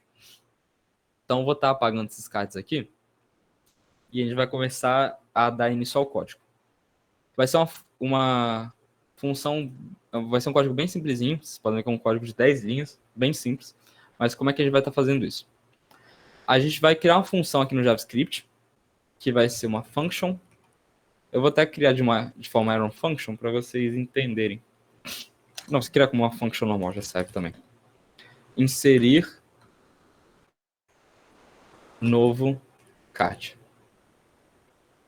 E aqui eu não vou estar passando nenhum parâmetro para ela. E eu já vou estar criando ela aqui. Beleza? Observe que a gente pode escrever ela tanto com uma function, né? Como uma Iron Function. Se a gente fosse escrever uma Iron Function, seria dessa forma. Você pode escrever dessas duas formas aqui. Beleza? Vou estar apagando isso aqui de cima. Vamos deixar só com uma Iron Function. Ok. Então, o que a gente vai fazer primeiro? A gente vai buscar esse elemento de card. Eu não falei que a gente estava querendo buscar o elemento de card? A gente quer buscar esse card aqui, que é esse elemento, e colocar esse elemento dentro de uma variável. Como é que a gente pode estar fazendo isso? Primeiro eu vou criar uma variável chamada card principal. E agora eu vou estar utilizando o objeto document para a gente estar buscando, utilizando funções que a gente pode buscar esses elementos na nossa página HTML. Então, vou chamar o document aqui. E eu vou utilizar uma função chamada querySelector, que ela recebe um parâmetro aqui dentro. O que essa função faz? A gente consegue buscar um elemento do nosso JavaScript a partir de um seletor. E a gente pode passar esse seletor como uma string. Então, a gente quer buscar o ID, esse elemento que possui o ID card principal. A gente sabe que ID, quando utiliza um seletor, a gente pode botar uma hashtag e colocar aqui card principal. Beleza. Salvando aqui. Deixa eu estar atualizando aqui a página, né? Observe que a gente removeu aqueles cards, né? Eu vou estar abrindo o console com vocês para estar mostrando algo. Eu vou estar imprimindo esse elemento no nosso console. Como é que a gente pode estar fazendo isso? Para provar que realmente a gente conseguiu buscar esse elemento, eu vou estar um console.log aqui e eu vou imprimir esse card principal. Salvando aqui. Não funcionou. O que ocorreu aqui de errado? Deixa eu ver aqui, card principal. Chamei a função corretamente? Console.card selector. Deixa eu verificar aqui. É isso que eu vou... É verdade, acho que tá errado. Card principal. Ah, tá correto. Deixa eu ver. Um momento. Card principal. Uai. Document. Ponto.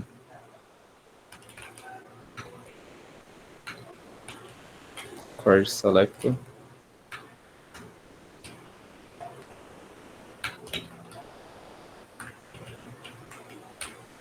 Tá, a gente está selecionando ele aqui, ele só não está sendo impresso na nossa tela. Tem que chamar a função, não? Verdade. Desculpa. Realmente cometi essa gafe aí e eu acabei esquecendo, né? Mas eu vou botar isso aqui para fora da função, só para estar mostrando. Quem que falou aí? Muito obrigado, que eu realmente tinha esquecido.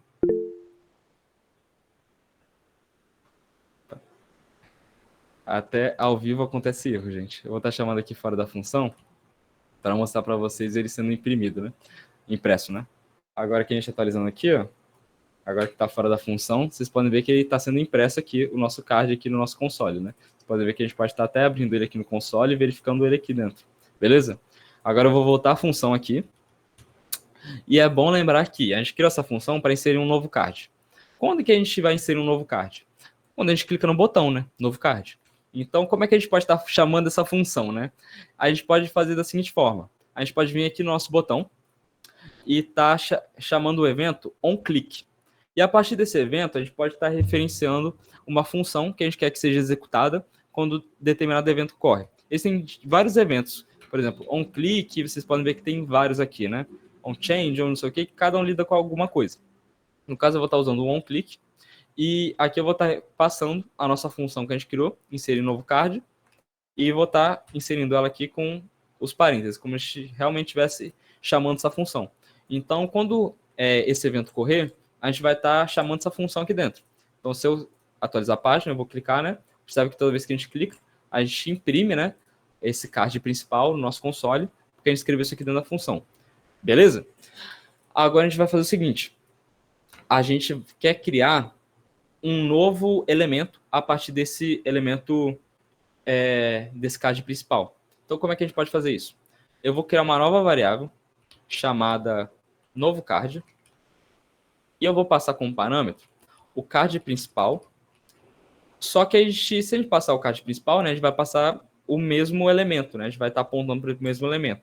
A gente não quer passar o mesmo elemento. O que a gente quer fazer? A gente quer um clone dele. A gente quer clonar esse elemento. Então, a gente pode usar a função cloneNode e a gente pode passar o parâmetro true. O que é o parâmetro do cloneNode?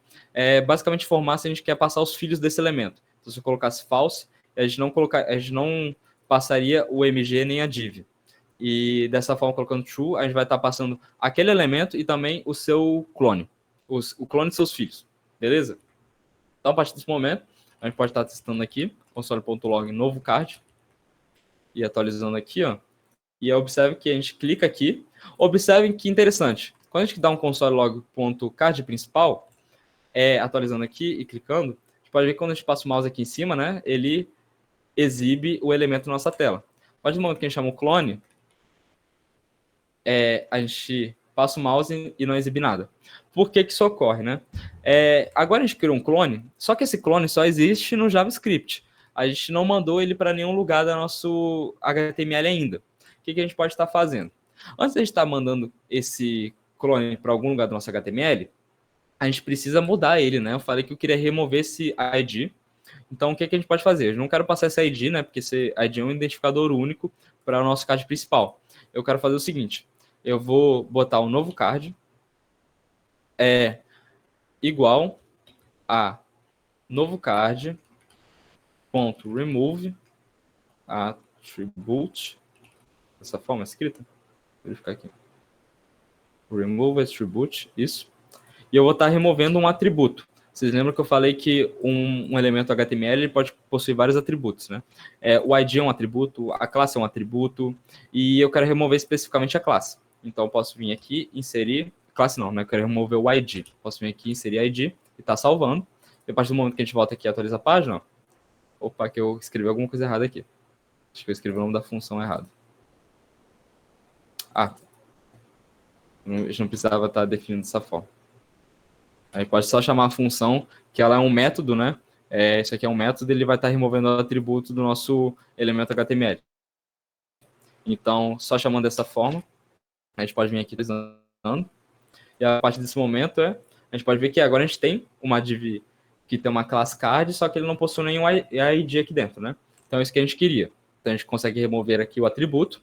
Então, beleza, né? Agora a gente conseguiu o clone perfeito que a gente queria. Só falta um detalhe, né? Inserir isso na nossa página HTML. Como é que a gente pode estar fazendo isso? A gente tem que fazer o seguinte. Primeiro, onde que a gente quer inserir? A gente quer inserir esse trecho de código HTML dentro dessa div, container cards, porque ele é o container que vai conter todos os nossos cards, né? E a gente quer inserir ao final. Como é que a gente pode fazer isso? Tá, a gente pode fazer da seguinte forma. Eu vou criar uma variável aqui, que vai ser o container cards, e a gente vai estar buscando, né, esse elemento, .querySelector, e a gente vai passar o ID dele, né, que é o container cards. Então, a gente pode estar inserindo o ID aqui dentro. Ok, certo? A gente já está buscando aqui nosso elemento. Se a gente imprimir, né, o container cards aqui, vamos ver se ele está buscando certinho, se eu escrever algo errado dessa vez. Clicando aqui, ele já está sendo exibido certinho. Perfeito. Tá vendo? Ele já está mostrando aqui na nossa tela. Agora, a gente quer fazer o seguinte. A gente quer inserir esse novo card dentro do container cards. Vou escrever errado, né? Container cards. Aqui.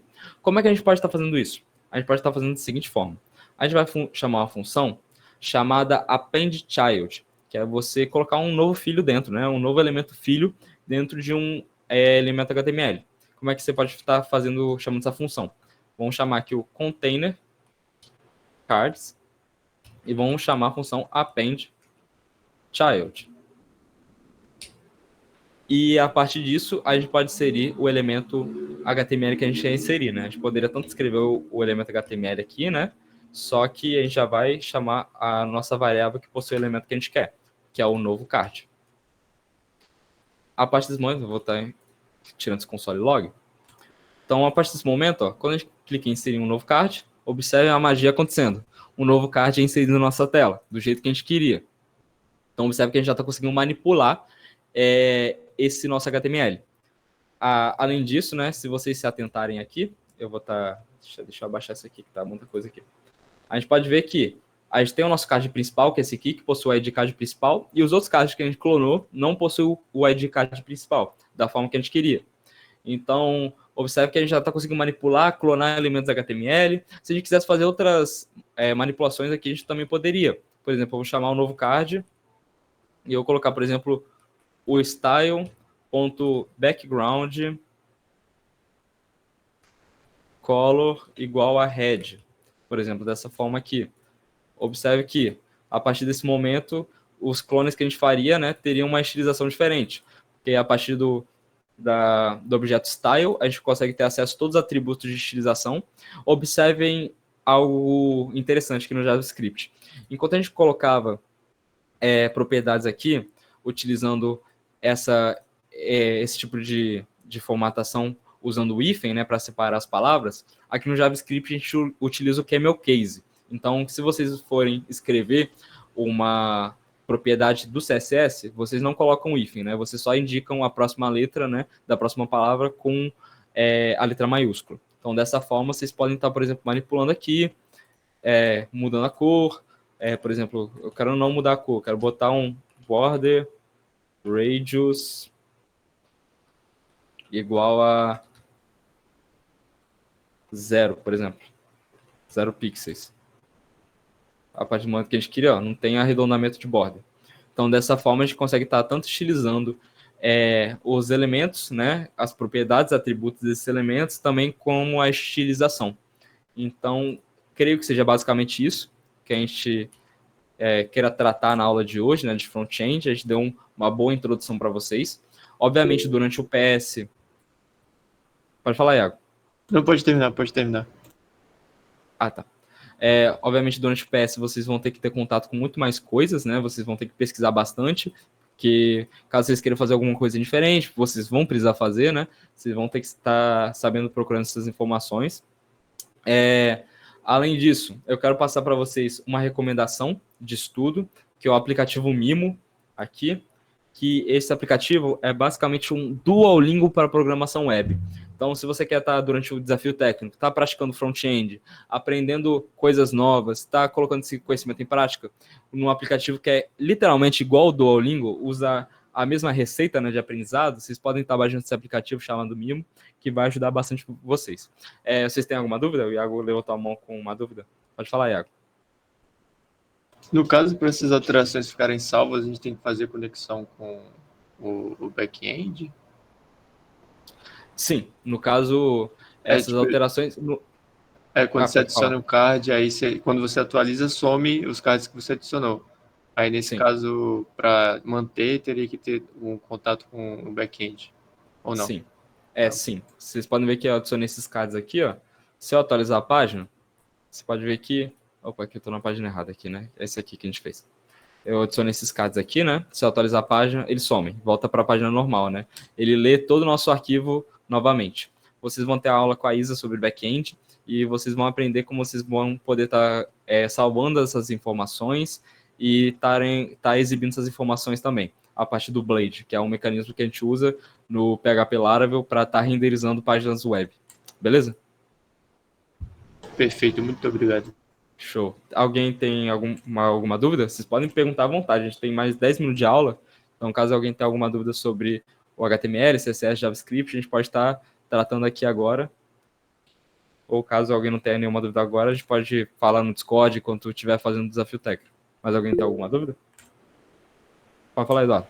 Eu tinha só uma duvidazinha, mas eu acho que isso desce mais pra frente também. Por exemplo, se eu quiser começar a pegar informações, tipo, pedir o nome de pessoa, por exemplo, isso eu faria também no script ou isso é no back-end também? Isso é já no back-end. Por exemplo, você vai estar lendo um banco de dados. Isso é tudo feito pelo back-end, essa renderização é feita pelo back-end. Vocês vão ver isso semana que vem, beleza? Entendi, ok. Carinho. Não, eu ia falar um pouco sobre isso, né? O pessoal deve estar com dúvida aí. Quando a gente tiver o back-end, vai trabalhar um pouquinho diferente. Tipo assim, esse botão de criar, provavelmente vai aparecer uma tela de você criar, aí você vai inserir os dados, salvar no banco de dados, aí quando você voltar na página, vai puxar todos os dados no banco de dados, e para isso a gente usa o Laravel. O que o Caio está ensinando para vocês é basicamente HTML puro, que a gente trabalha com uma engine template, né, que é o que o Laravel chama, que se chama Blade. E aí a Isa vai trazer uns conceitos mais avançados, sabe? Então, fiquem de boa, tipo, segunda-feira vocês vão aprender como é que liga o front-end com o back-end, que é bem de boa. Mas o que eu queria falar é que eu liberei sim o template agora lá, só que eu não recomendo vocês começarem a mexer naquele template ainda, a não ser que vocês estejam fazendo curso, vocês vão ficar um pouco perdidos naquele template, porque tem bastante coisa, sabe? Então esperem a aula de ISO na segunda, e a partir da aula de segunda da ISO vocês começam. E é isso aí, velho. Uma aula muito boa. Como o Carlinho falou, né? Semana que vem vocês vão estar vendo mais coisas de back-end, sobre persistência. Mas é bom vocês terem esses conceitos de front-end, porque terão muitas coisas que vocês precisarão lidar que não vai ter conexão com o back-end, né? Vocês vão precisar alterar uma informação na tela de vocês e vocês vão ter que fazer isso pelo JavaScript. Então é bom vocês terem essas noções e conhecer essas funçõezinhas que a gente passou hoje. A gente vai estar disponibilizando também esse projetinho para vocês. Eu vou estar mandando para vocês depois esse projetinho. Lá, acho que pelo Discord mesmo a gente pode estar passando. E é isso, gente. Mais alguma dúvida, alguma coisa? Senão a gente pode partir para a chamada já. E se alguém chegar aqui no processo seletivo, ficar todo mundo com o mesmo front-end, velho, eu vou reprovar todo mundo. Porque Papo reto, hein? no último PS foi uma sacanagem, pô. E foi, assim, todos os projetos iguais, sabe? Então, tipo assim, tentem se diferenciar. Não falar, vou copiar o que o Caio fez aqui, sabe? Então, dá uma inventada aí, brinca com HTML e CSS. Isso aí. Sejam criativos, né? Sejam criativos. Vou fazer chamada, Caio. Pode fazer? Então, beleza, então. Vou chamar aqui. Presença. Albert. Presente. Alisson. Presente. Eduardo. Aqui. Emílio. Tá aqui? Tá respondendo o chat ou não? Acho que não tá, não. Emily. Presente. Felício. Presente. Geraldo. O Emílio mandou aqui no chat. Opa, tô aqui. Eles estão. Geraldo e Emílio estão aqui. Henrique.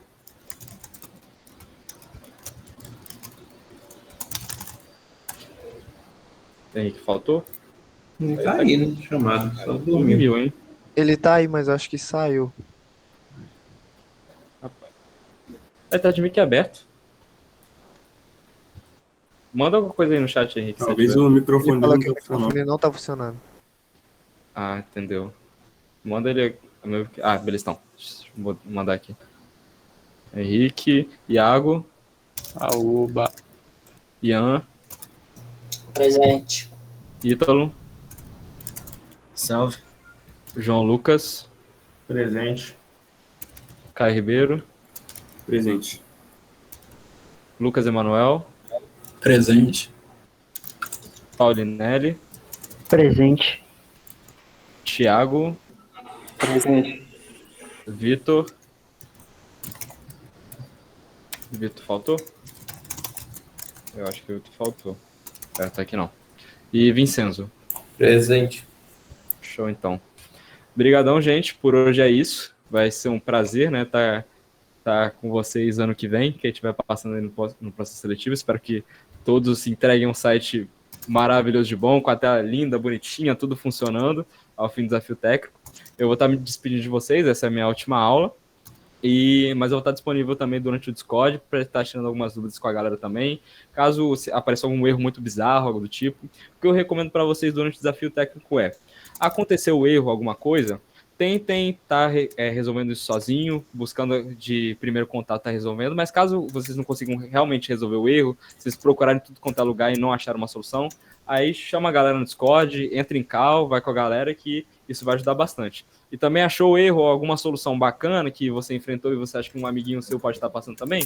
Manda lá no Discord, isso é ótimo para ajudar a galera, porque por mais que é um processo seletivo, é um ponto muito importante vocês estarem se ajudando. Show? Valeu. Então é isso. Valeu, valeu. Boa noite. Valeu. Tchau, tchau. Valeu, boa noite. Valeu, boa noite.